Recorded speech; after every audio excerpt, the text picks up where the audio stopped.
তোমরা মাটির মাকে করছো মুগ্ধ, ওই ঘরে বসে জ্যান্ত মাতর, ওই ঘরে বসে জ্যান্ত মাতর পচা পান্তা খাহায়। ও তোর স্বর্গপুরে ছাই হবে রে আমার মায়ের বেদনায়। তা বাবা, আমরা একটা মাটির প্রতিমা পুজো করতে গেলে আমরা কতই নাকি ব্যস্ততায় পড়ে যাই গো, আর আমাদের সেই ঘরের মায়ের কোনো খবর রাখি না। তাই তো সেই অপার বাংলার অসীম বললেন, আরে খায়া খেলে দদি দদি ধো, খায়া খেলে দদি দদি ধো, মাটির মাকে করছো মুখ, খায়া খেলে দদি দদি ধো, মাটির মাকে করছো মুখ, ঘরে বসে জ্যান্ত মাতর, ঘরে বসে জ্যান্ত মাতর পচা পান্তা খাহায়।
নিজের মা বাদ দিয়ে বাবা প্রতিমা পুজো করে বেড়াচ্ছিস, তাই তো বললেন ও তোর স্বর্গপুরে ছাই হবে মায়ের বেদনায়, তোর স্বর্গপুরে ছাই হবে মায়ের বেদনায়।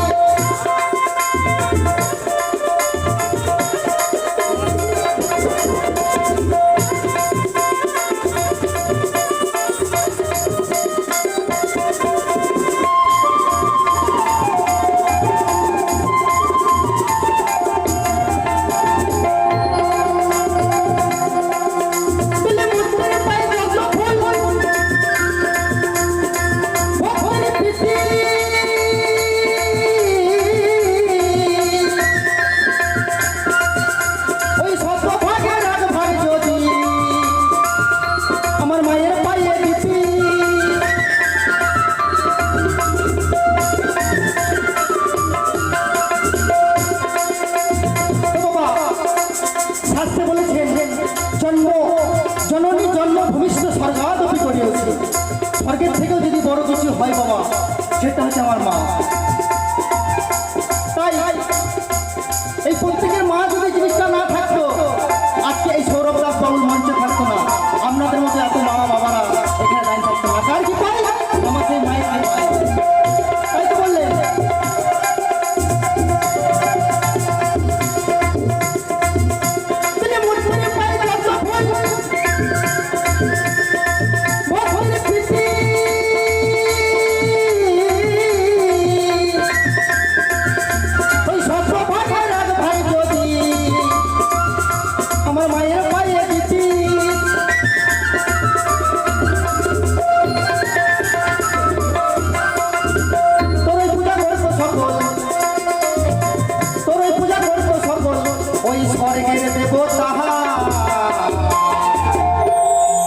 প্রতিমা পূজার জন্য কত ফল ফুল কত নিয়ে যে বাবা সেই প্রতিমার কাছে নিবেদন করি, কিন্তু আমাদের পিতামাতার জন্য আমরা কোনোদিন সেটা করি না। কখন করি না, যখন টুটি থেকে আর এদিকে নামে না তখন দেখবেন মাথা গোড়ায় ঠিক হয়ে আছে, হরি বল। তাই তো সেই নকুল বিশ্বাস বললেন, ও তোর স্বর্গপুরে ছাই হবে রে মায়ের বেদনায়, তোর স্বর্গপুরে ছাই হবে রে মায়ের বেদনায়। নিতাই হরি বল, হরি বল, হরি বল।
ভগবান শ্রীকৃষ্ণ নিজে বলেছেন, পিতা মাতা বিরূপ হলে বাবা সেখানে ভগবানও রাখতে পারে না।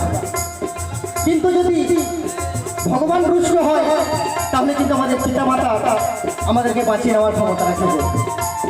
তাই কোনো সন্তানকে যদি কোনো পিতা বা মাতা অভিশাপ দিয়ে গেছেন, খবর নিয়ে দেখবেন সেই সন্তানের বাবা কোনোদিন সুখ হয় না। তাই তো বললেন,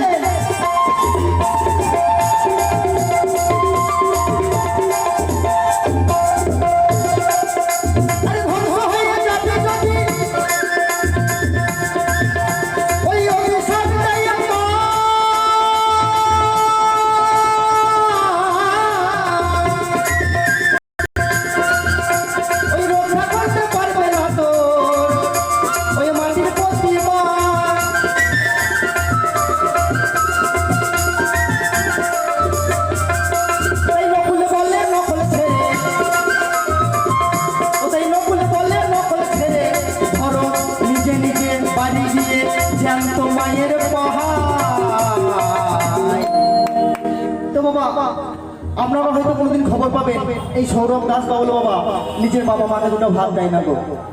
কিন্তু ওগুলো কেন বলছি না, শাস্ত্রের কথা এগুলো। আমার ইয়াং জেনারেশন দাদা ভাই বন্ধুদের বলবো, পিতা মাতার চরণ তলে গিয়ে পড়ুন, জীবনে চলার পথে বলার পথে বাবা কারোর কোনোদিন অভাব হবে না। তাই তো সে নকুল বিশ্বাস বললেন, ও তোর স্বর্গপুরে